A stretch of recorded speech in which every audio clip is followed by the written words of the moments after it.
Welcome to Conversations to Inspire, the show that aims to discover the stories behind the person who is the business, the leader, the entrepreneur, and to learn about their path to success, lessons they have discovered along the way, and how they manage their mindset for personal health and business wealth. I'm your host, Kim Adams, and I draw on my background in psychology and organisational performance improvement to explore ideas, actionable strategies, and inspiration for greater self-awareness, psychological well-being, and confidence in business and in life. And today on the show, we have Sheila Man. Welcome, Sheila. Hello, how are you? Thanks for Very having good. me. Great to have you here, Sheila. Now, Sheila is coming to us from Bali. Lucky Sheila. I wish I was there, though I do live in far north Queensland, which is almost as good. Now, Sheila was born in Argentina before falling in love at 17 and making the big leap to come to Australia at the tender age of 18, where she pursued formal education in fashion design and working along with many well-known brands before launching her own brand and really focusing on jewellery and accessory design, which sounds just like a dream to be able to design jewellery, but I'm sure it's much harder and much more work than just sitting down and coming up with beautiful designs. But then 7 years ago, Sheila took another big leap and moved from Australia to Bali, where she began a personal project that transformed into a dynamic, multi-dimensional media platform, Bali Interiors, that celebrates and showcases the pinnacle of architectural interior design in Bali, which includes a number of different arms in the business, which we'll find out more about today, including a Peak in Paradise, which is a YouTube video expose of amazing villas in Bali, and also running retreats, which I hope to attend one day. So welcome, Sheila. Thank you. Thanks for having me. No problem. And I've been following Sheila for a while on Instagram because I do love interior design. And one of the reasons that I wanted to have Sheila as one of my first guests is that I'm really fascinated by people who leap out of their comfort zone, who make huge change, have transitions in their life. And I think a lot of other people are really interested in that too, because a lot of people want to make change but never quite take that courageous step. So I do want to explore some of that today. But first, Sheila, could you tell me a little bit about where you are now and what you're doing now with Bali Interiors, and particularly the Peak in Paradise series? Yes, so at the moment we started the Peak in Paradise about maybe 2 years ago. And it was something that my brain is in constant developing. It's always coming up with ideas. So I have ideas all the time. I actually had to write them down on a board now because there's so many that shoot at me all the time that is I always want to do something else. But this one was like for a long time I wanted to do that, but I didn't have the team. It was just me doing everything for a long time at Bali Interiors. And the minute I was like, okay, I think we can afford a videographer. That's when I started. I was like, let's just do it. Now we have a team that we can do it, make it possible to do it on a monthly basis or weekly basis. So yeah, started 2 years ago. We're in season 5, about to finish season 5, and we go into people's homes. And actually, now we even started doing hotels and venues as well. So and that came organically. We were not thinking so much. We were thinking hotels, but venues actually didn't even occur to us. And someone came and asked us if we could do their venue, and I was like, that's actually a great idea, because a lot of the times in venues, especially, you go and it's nighttime, so you actually don't get to see a lot of the design elements um, that you see, like how I see them, you know. Like for example, we did Motel Mexicola, and there was the one in Seminyak. It's the first one that arrived. I've always said to people, "Oh, you gotta go, and actually, you need to see the work that's gone into." But no one, when you go there, you go to party, drink, so you never actually end up seeing it. So this is a great way to actually see all the different design elements, all the thought behind each process, where they got the inspiration from. We got to go to talk to the architects or designers or the owners and hear the story and see why they designed what they did and the concept behind the restaurant or etc. So it's actually a great opportunity to see get that detail that you normally would miss if you go to those places.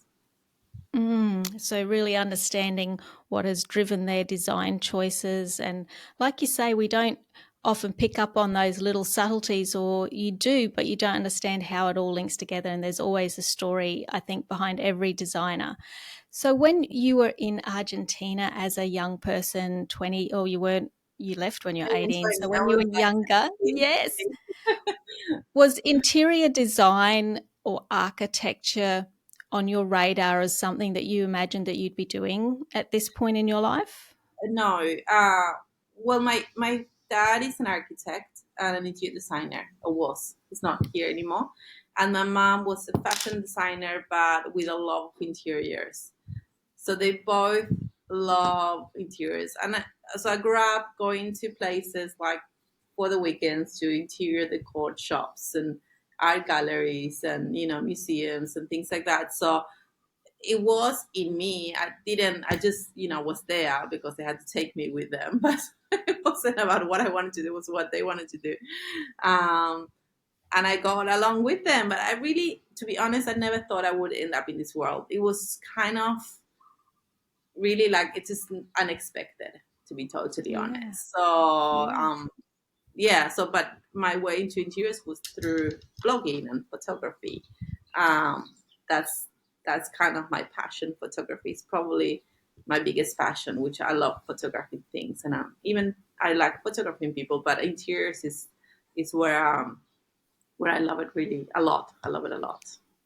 So it sounds like you had sort of multi passions that have kind of combined to Bali Interiors, a peak in paradise, the interior Yeah. design, the architecture, the photography, and being able to bring that together. Was that a planned strategy? Did you sort of sit down and think one day, hey, I could link up all my skills and passions, or did it just evolve accidentally over time? Yeah, it evolved accidentally. To be honest, there was no plan whatsoever. There's still no plan whatsoever. We're just going with the flow. There is visions. There's no plans. There's visions. There's visions of like I would like to do this. I have another vision coming up soon, which I won't say it just yet because it's not yet 100%. Not But ready to it's be birthed yet. not ready to be voiced out yet. But if it's happened, it's going to happen in the next 6 months, and it's quite Oh, a big one. But yeah, I really don't have plans. I've never had plans. When I had my jewellery design business, I had a business plan, and I was like, in year one, I'm going to do this. In year two, I'm going to do this. In year three, I'm going to do this, and nothing happened. It was like completely, it didn't work. So this time I was like, I'm just not going to do a business plan. It doesn't work for me. Maybe for some people it really works. So maybe if you have a really big company that is going to be purchased by someone else, yes. But at the scale that I'm in and the way my brain works, this doesn't work for me. Like maybe someone could do a business plan on the side and then follow through with me, but I'm always thinking of new things and new ideas and new ways to take my business. So, and also it depends. It's like suddenly the opportunity just arises. It's more about instinct and timing for me than having a plan. I really love that because I think as entrepreneurs or people who are wanting to start their own business, we get told that the way to do it is you have to have a business plan, you have to know exactly what your goals are, and then those steps that you're going to take each year. Like you said, year one will do this, and year two will do this. And I know that's something that I've often struggled with as well because I have lots of ideas and I've tried to do the business plan and it never really works for me because often I go off on a tangent halfway through that plan and it doesn't fit. So then you can tend to feel like you're a failure because you're Yeah, not doing it the way that the it experts is say you should supposed. do it. Yeah, Yeah. I agree, and I think maybe the business planning is for a different kind of personality type. Yes. Yeah. than I am. I have one of my staff members. She's basically the general manager at my business, and she's super organized, and she's just like the complete opposite of me. And for her, she would need a business plan, Yes. because for her that gives her a safety in her heart that she can follow through. But for me, I'm like, it doesn't work. So I think it comes down with personality types. I And she's agree. super And I organized. think that's, sorry, I talked No, over she's you then. just she's super organized and very like structured. So I have her in my business because I need because I don't have it. But for me, like it just doesn't work. Like I really it doesn't work. I could probably maybe do a maybe a year plan. That I think that would be the maximum for me that I could plan for. Within a year, okay, we want to do this, and this. That's it. Like, but more than as a business plan, more like a goal plan for this particular thing. A vision, yeah. And I think that knowing yourself and where your strengths and weaknesses are is critical in whether you're working for someone as an employee or if you're building your business. Because I think I remember being told that when I did leadership training, many years ago, having a team, it's very tempting to bring in other people that think like you and act like you because you get them, but how important it is to actually find other people who think very differently to you, because then you Mhm. get that balance. So it sounds like what you have with your manager who does the structure and the organization and gives you space to be creative. Yeah, to be honest, we don't need more than one of me in this It space. sounds like it. Maybe chaos. So going back to when you're in Argentina and obviously falling in love, which is another, rather chaotic thing that happens as well, isn't it? And following your heart. How did you have the courage at 18 to leave a country and move to another country where I imagine you probably did not know anyone other than your boyfriend at that time? Was that something really big to you, or was that Oh, something you were huge. just like, I'm No, going? That's no, it was both. It was like I went to Australia for like a little holiday, and I completely fell in love with it. And I was like, I didn't want to leave. To be honest, I didn't want to get on the plane. My sister had to force me to. It's like you have to get on the plane. I was like, I don't want to.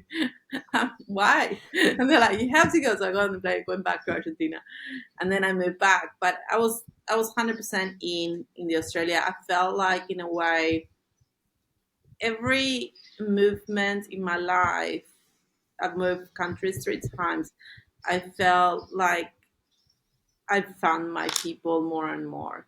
When I moved to Australia, I realized these people were more like me than in Argentina at the time. I felt more comfortable, and I felt like I can express myself more freely than I did in Argentina. In Argentina, still, this was the 1990s, late 1990s. People were not so open minded. Just like I like to color my hair. They will like look at you like you're a weirdo. And I was like, Australia came and everyone was like dressing how they wanted, like vintage clothing, like before, which I was wearing vintage, long time ago. And people would be like, why is she wearing that? Like I was just more in tune with them than with people in Argentina. So for me, I was like, oh my God, I found my people. This is where I'm meant yeah. to be. So, and I had the best time ever. So I was like, I'm going. Saying that, it was really hard. Like I cried for a year, just like every day. So just because you're courageous or you take that plunge doesn't mean that it's not equally as hard. So you can be courageous and be scared at the same time. That's Doesn't one such an important point. Yeah, I was Such an terrified. important point. Yeah, people I think often, if they haven't made those huge changes in their life, can look at others who've done it and go, "Oh my goodness, I could never be like them and just not be scared and just do things that have risk." But what you're saying is actually it's both. You're courageous and you can be terrified and scared and sad and all that all at the same time. 100%. And I literally cried to myself to sleep for a whole year. And I had headaches from trying to, my English wasn't really that good at all, and I couldn't understand what people were saying to me, and I had to get a job immediately in a different language, which I Mhm. didn't understand what people were talking to me about. It was difficult. It was really difficult. Like, and I felt like, and basically my mom said something which she now forgot. She told me, but she said to me, if you go there, you're on your own. You can come back home, but you're not going to get any help from me. So Mm. I really felt like I was on my own with my husband, Was that obviously now my helpful? Was that helpful or not helpful having uh, her say it that? was it was conflicting because my sister was getting a lot of help from my mom and I was getting none. Yes. But so I was like, why she gets help, but I don't get any help. But I guess it was my mom's way of pushing me or to say, maybe you should come back, kind of trying to rein me back in home. But I think at the end of the day, it was helpful because it made me have to stand up on my own two feet and not rely on them anymore and really realize that, okay, now I have to be an adult and I have to grow up and I have to work and cook and clean and, like do it all on my own. So, Mm. it was difficult, but I think in the long run was maybe I needed it. I needed it to grow up. Yes. And it sounds like you're that personality style that would probably, if you were told that you can't or shouldn't, then you would do it even more because that was Yeah, you're quite an independent person. yeah, yeah, Yeah. correct. And then you said you've had three moves. So there was Argentina to Australia, and I know about Sorry, the two moves. Australia to So Bali. yeah, so actually Australia and then Australian to Bali. Sorry, two moves. Two Like moves. Yeah. I mean three times, three countries, and Oh, then yes, when I I moved, see. sorry, when I moved to Bali, now I really found my people. Well, sometimes I think there's too many weirdos in Bali because they're all like me. Like literally Yes. everyone in Bali is pretty much like me. We're all like entrepreneurs. I don't know if I have ADD, but I have a feeling that I have slight ADD or something. We're like thinking about business ideas and doing this and doing that, and everyone in Bali is incredibly entrepreneurial. Like ninety Yeah. percent of people, sort of like suddenly we have, I don't know, millions of me in one small island. Sounds terrifying, but exciting. So is that energizing? That I would imagine that provides that energizing environment, but it could also be quite exhausting as well. Yeah, it is. It's both. It's chaotic. Bali is chaotic, and I think that's why I love it as well Yep. because it's chaotic. And I think Australia at the end of the day it got to the point it was boring for me.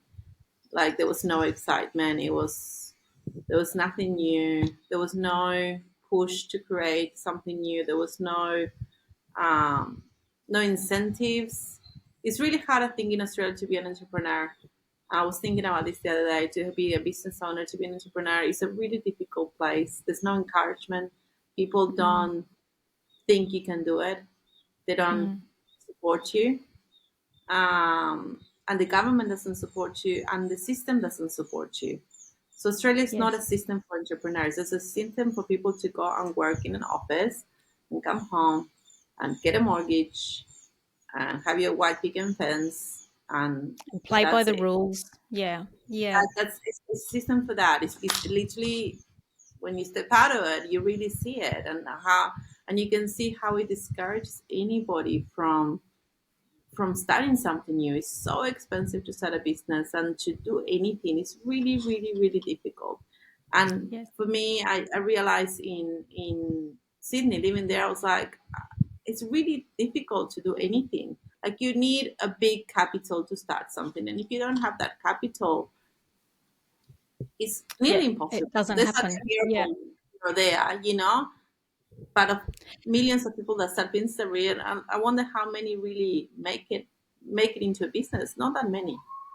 Uh, I've read the statistics somewhere of how many small businesses fail, and I can't remember what it is, but it is way more than succeed. Like it's something like 75% or something incredible. So a lot of broken dreams, a lot of lost money, a lot of Mhm. kicks to the self-esteem and how you feel about yourself, because especially if it's, you know, it's your business and you are the business, if it fails, it's a personal hurt as well as a financial hurt. 100%. And when I had my jewelry business, I started in Australia and I continued in Bali. And by the time I got to Bali, to be honest, I was pretty over and done with it. And I I tried to do the business in Australia and it didn't really work. It was okay, but it didn't really make me any money.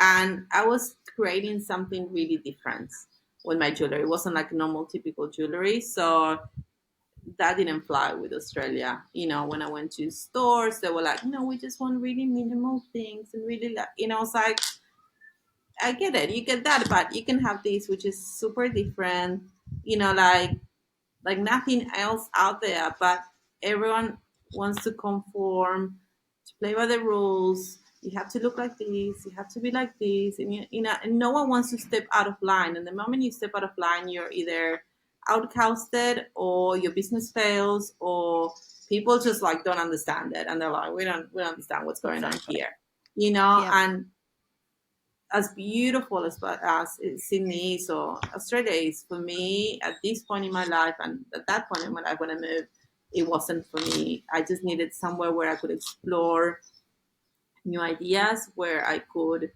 come up with creative endeavors, where I could have businesses that will be supported and encouraged, and I could have the capital to start them. Yes. Um, and Bali is for me. Yeah, yeah, and I've listened to other entrepreneurs that have started businesses in Bali say the same thing, that it has this amazing context that almost anything is possible if you can dream it, you can build it. And one of the other things that I've often heard spoken about, I guess, negatively for Australia and especially Australian women, is the whole tall poppy syndrome. In that, while we talk a lot about women supporting women, we don't really like it when a woman sticks her head up too far above the crowd, which is a bit of what you're speaking about there. Do you find that there is a more supportive environment for success, or success Yeah, is not within applauded Australia, more? Yeah. not with No, Australian people. no, The right. soft syndromes moves countries as well. Oh, really? I wonder where So this comes from. I wonder what it is about the Australian culture. And I don't know, you may not have thoughts or an answer on it, but it just makes me really curious why we are so much like that. I don't know. New Zealand, I have a New Zealand friend, and she told me it happens the same in New Zealand. It's a New Zealand and Australian thing, and unfortunately, it doesn't leave the person. Hmm. It So travels wherever with them. they go, we take it with us when we Take it go. with Yeah. you. And I don't know what it is. It's quite actually it's quite the opposite of Americans. Americans are very like, Mm. I think it might have to do with individualism and community, but saying that I don't think this. I really actually I don't know why it happens, Mm. and it really surprises me as well because I come from Argentina where that doesn't exist. It's like I've never heard of that before, you know. So it's culturally, it's just not an existing thing. Like you're celebrated if you do something really good. You're celebrated if your business is doing well. You're celebrated, um, you know. Like and here or in Australia, it's like, oh no, you can't, you can't outshine us, you Mm. know. And it's Mm. almost like a reflection on them. It's really I like to study it more really to understand it, but it's a reflection, but it almost reflects bad on them.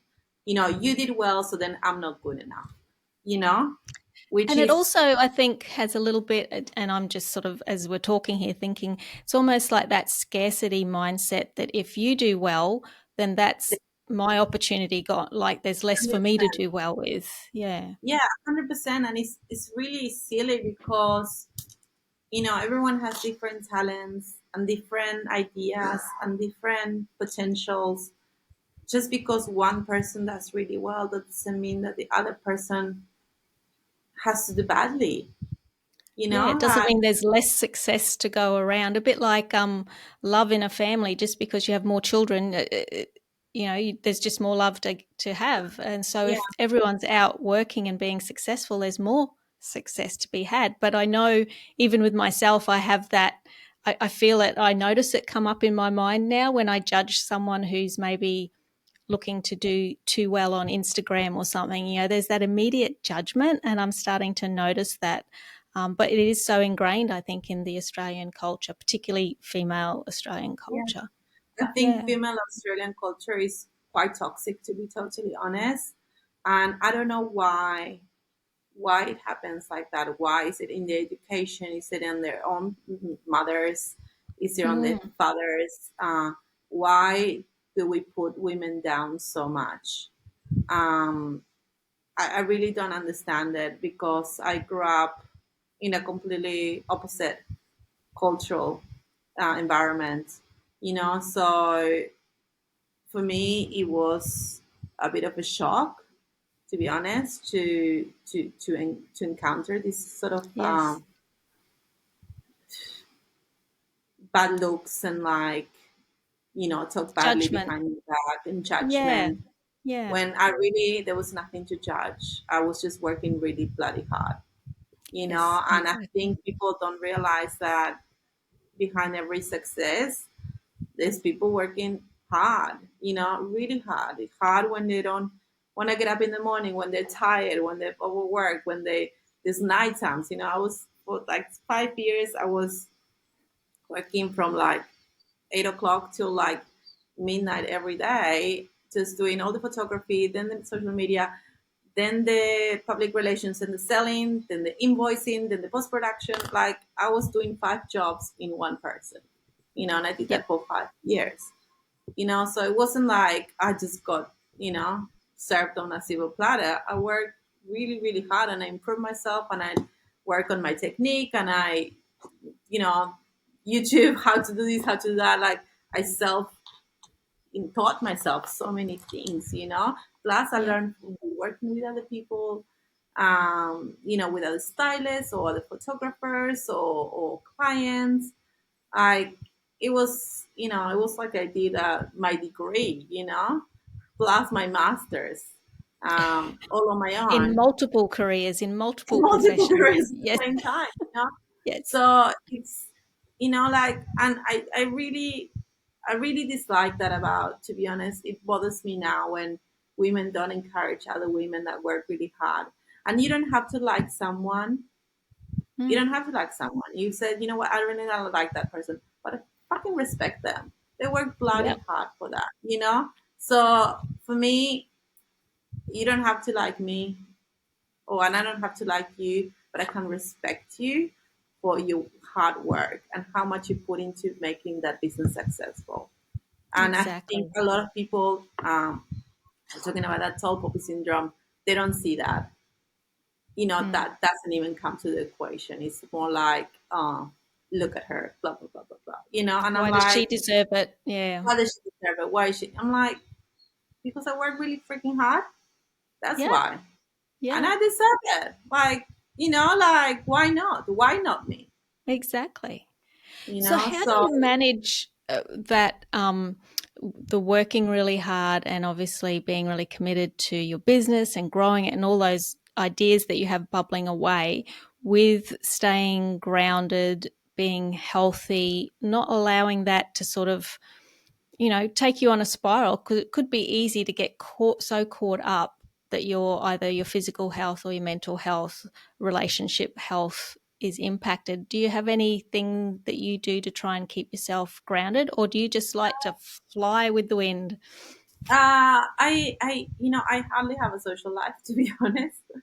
I'm pretty tired by the end of the day. I don't have the energy really to do anything. Mm-hmm. On the weekends, I just spend it with my family. We just go to the beach, Yeah, or just hang out, go for lunch or something. I have very few friends, um, that I really can be open and honest. Um, So I keep my circle small with other people that are, I guess, in similar situations as me. They're entrepreneurs. They work really hard. The moms. So we understand each other, and there's no competition. Yes. There's no, we're happy for each other. And they're very successful. So we can be inspired by each other, and I'm constantly inspired by them. How they do things, and I'm like, and then I see them doing. I was like, oh, okay, I'm gonna do that for my business. And I try Yeah. it. And I was like, you gave me the confidence to do that. Before I was like too shy or too Yep. scared, and see watching you show me no, I can do this. So rather than competing, we inspire each other, and I think you have to find, especially as women, like for me it's really important to have female friends. Really really important for my mental health. Mm-hmm. And the circle of people that you have around it is really what can cost you mental health or what could take it away. And for me it's super important to be with people that are obviously beautiful people, but also they're inspiring, that there's no competition, that they're in similar situation as me, so they understand, like, what having a business is like. It's not easy, it's difficult, you cry a lot, you get disappointed, you get betrayed, um, shit happens with clients or with staff, like things that only another person that has gone through it or is going through it could really understand it. Because I think until you have your own business, you don't know what it's like. It's a whole different world than just being a staff member. It's a completely different thing, and you just have this other a bigger sense of empathy. I think when we are in a business owners, because you can see a business from multiple angles rather than just I'm a staff member angle, which is normally what Yes. people feel, and they start losing compassion for everyone else. Yes. And it sounds like, the business isn't, when you work for someone, you do your job and you could love your job, but it's not your life. But from as you're speaking there about how much your business really is your life, it's sort of combined. So does take it to another level, the need to have support in order to be able to maintain that and maintain your well-being. 100%. Yeah, I needed. I didn't realize how much I needed it until I did find this group of friends that are in the same situation, and I was like, I need it. Like I need that support that I could call them and say, oh my god, this just happened. Like, Yep. what do I do? Or just to even to vent, to tell someone, oh my god, I don't know what to do. I'm like, I've had been in situations where I was like literally call them crying. I'm like, Yeah. what do I do? Like, and they were like either gone through similar situations or then later on they've gone through the same situation as I did, and then they were like, oh my god, now I understand what you've been through. That is Yeah. hard. So, So how did you find those women? Was that just something that organically, as you met people, came along, or did you join networking groups or do yeah, something that it was a more actually formal approach? yeah, it was actually we started a business group in the pandemic of business women, and it started like that. And I didn't really know many of these women except for like one or two. I didn't really know them that well. Like really, like I met them, but I didn't know them. And that's how it started. And they obviously have become my friends, and but yeah, it's always over for the 3 years, especially in the pandemic, where all the business here were like up and down, and people were really struggling, and like there was all these, things happening, obviously around the world. So everyone needed that extra support that before we didn't have, especially in a time of turmoil. Hmm. So, maybe we'll start to wrap up and I'll just ask one final question. Do you have any advice for someone who maybe like you were sitting in Australia, starting to find that, you just weren't getting the creative support or you weren't feeling like this really had anything more for you, but are not quite ready to let go of the security of where they are and leap to the next sort of their vision, their dream, their goal. If you got any tips on what someone who's stuck wanting change but not really willing or ready to take that change? Uh, in the retreat, where we do this, we have a retreat that comes. We do it 2 to 4 times a year, and there's so many women in that state of mind. Or they're like scared and they don't have to take that leap. I've met so many in that fear stage. Mm-hmm. And when they come to the retreat, they all go, well, not all, but a lot of them go for it. They take that plunge, they take that next step that they needed. They suddenly get the courage to go for and follow that vision or that business idea they had. And I think more than anything, what makes them do that is that we're very lucky. In every retreat we've done, we have an amazing group of women that are supportive of each other.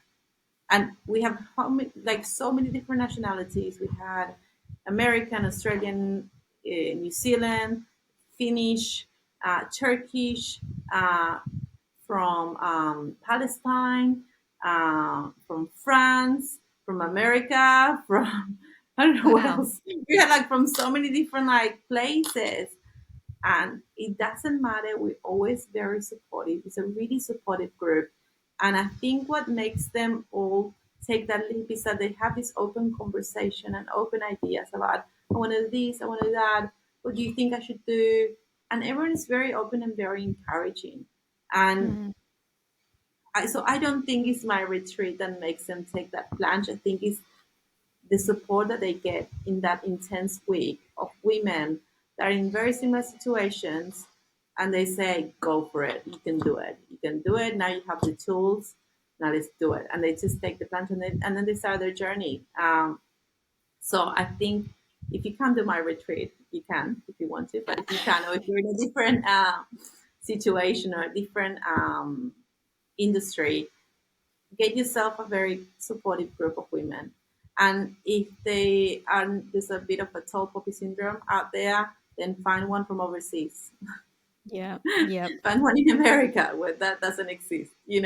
Yep. Uh, Find the just support. Yeah. I think we all find, need that, and to help us believe in ourselves. Sometimes we need someone else to believe in us first and just say, "Yeah, go do it." yeah, and sometimes you don't find it in family. A lot of people don't find that in family, or they don't. Sometimes they don't find it in their partners. Mm. So, like the partners are like, oh, it's just, my husband for a while, he was like, this business was like my little hobby, and it's not that he's super supportive of me, like he's probably the most supportive person out there, but he really didn't think it was going to be much of it. And I think that sometimes happens with husbands as well. Or, they're like, Mm-hmm. oh, just a little thing on the side. But those little thing on the side could become big businesses or support the whole family or support more than just a family, multiple families. Mm-hmm. So I think the most important, if you lack the courage, um, find somehow like a business group or something, where you can talk about your problems or your questions. You have questions of how to do this or how to do that.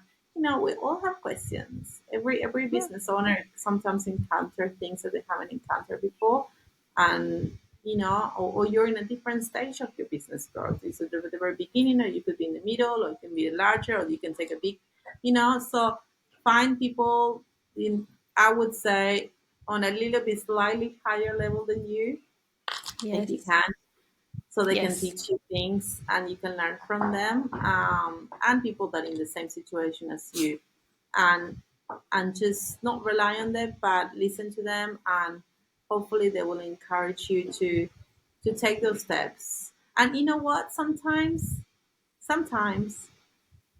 they might give you advice that is not right, and you have to follow your gut as well. Yes. And you just have to Yes. say, okay, that worked for you, but I'm going to try this. I have a feeling like I've had this happen to me, and I was like, oh, I was like, I'm going to try. I have a feeling this is going to work for me. And they were like, oh, no, maybe don't. I was like, no, I think it's going to work. I'm going to try it.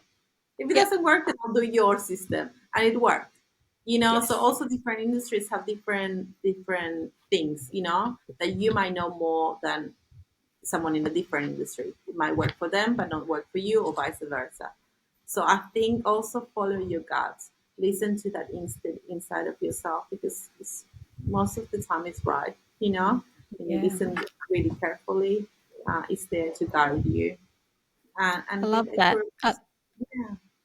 Yeah, I love that. So, support and encouragement from others, but also trusting yourself. And I Yeah. think taking the time to find some quiet time to listen to yourself, we can get so caught up in the doing that we don't even hear our inner voice. So, finding support and trusting yourself. I love those, Sheila. So, Sheila, where can people find you on the World Wide Web? Where's the best spots they can follow along with what you're doing? Well, you can go to our website, which is www.bali-interiors.com, or you can go to Instagram under Bali Interiors all together, lowercase, or you can go out to YouTube and look at Bali Interiors. Those are the three main platforms that we have, or Pinterest as well. We have Pinterest. You look Bali Interiors, we're there. We have actually a huge following on Pinterest as well. I always forget that it's there. Yes, But it's I actually don't not so use many people Pinterest. find I us. would encourage, I'll put the links in the show notes, and I would encourage everyone to go to, well, any of those sites, but YouTube, to see those beautiful videos on homes that so many of us would only dream of owning. But who knows, dreams do come true. And Sheila is evidence of following her dreams, and sounds like continuing to the next phase of the next dream. So, Sheila, thanks for taking the time today. I know you've just finished your last retreat, so you're probably ready for a bit of a rest day. But thank you for spending some time with us. You're welcome. Thanks so much for having me, Kim. It was a pleasure.